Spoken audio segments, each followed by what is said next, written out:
Okay, welcome to part B of the guide sheet number 3, which deals with electric resistance. In this episode, we'll be dealing with the relationship between the big three: potential difference, electric current, and electric resistance. So, three different factors actually affect how much current can flow through any part of an electric circuit, and those are the big three, as I just mentioned.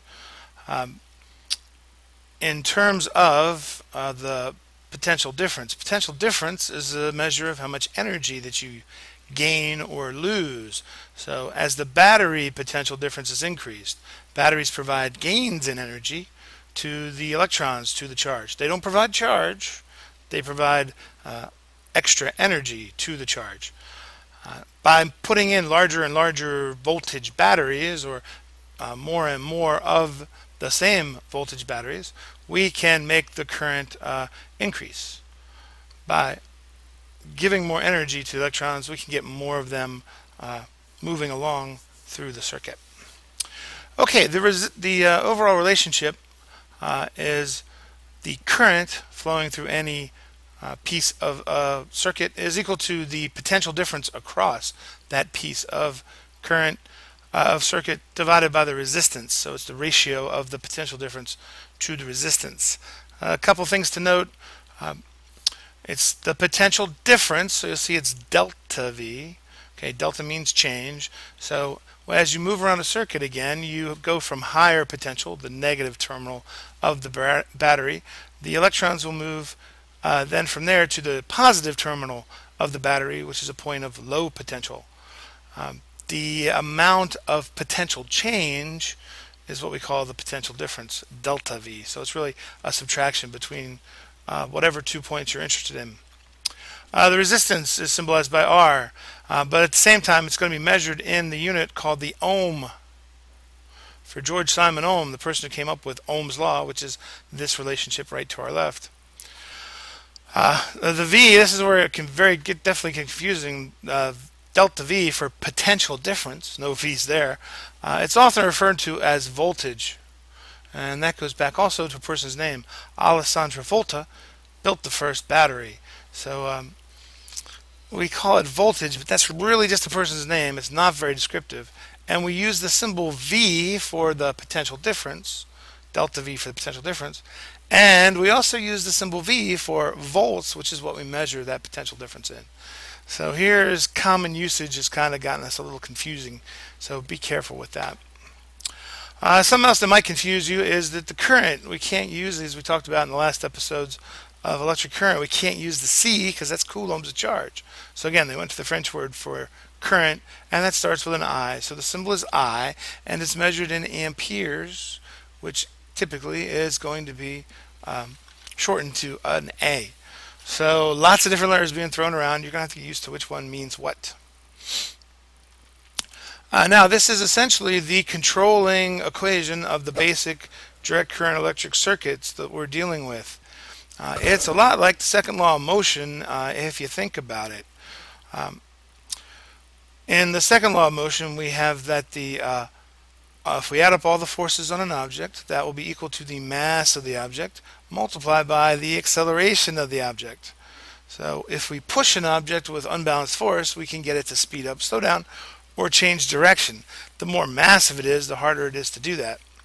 Well, we can rearrange Ohm's law into a similar format. I can say delta V is equal to R times I. It's a little different from the form they use down here. It's just perfectly fine. I just want to put it in that form because delta V, the potential difference, is a way to measure the work that's done inside the battery or by, say, a light bulb.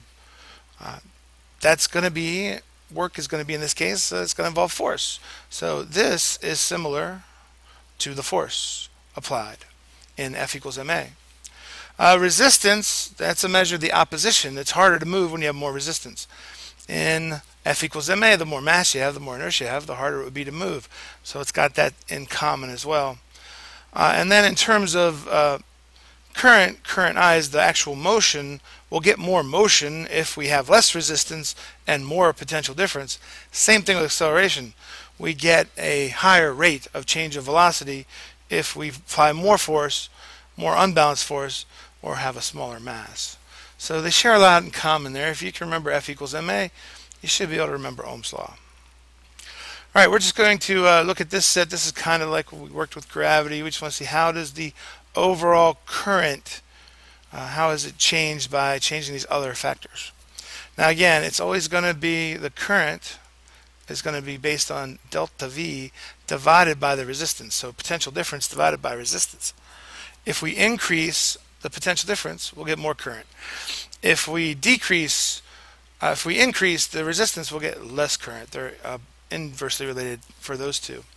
And since there's no squares, there's no extra numbers here, whatever number we change one, that's what we're going to change the other by. So we increase the resistance by 2. If I were to put a 2 in front of this resistance number here, then that means I'm essentially putting a 1/2 in front of the current. So I'd have half as much current as I had before, which means I would have 4 amps. The resistance is increased by a factor of 4. We'll replace the 2 with a 4. That's going to be 1/4 of what I had before, so it's going to be down to 2 amps. Now we decrease by a factor of 3, so that's going to be 1/3.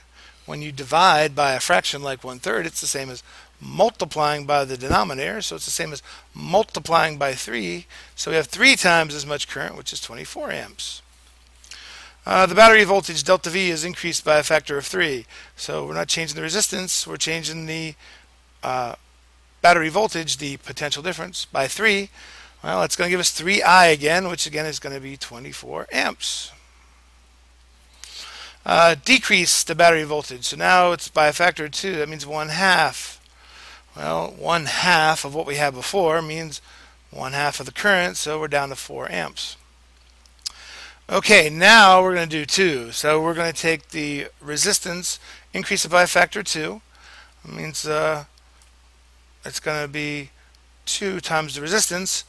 And we're going to decrease the voltage. So that's a half of the potential difference there.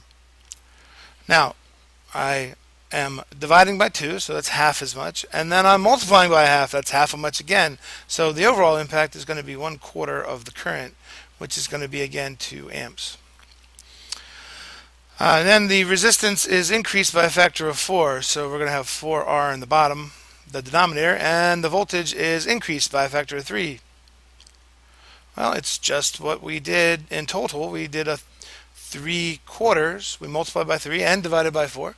3/4 of what we had before, so 3/4 of 8 is 6 amps.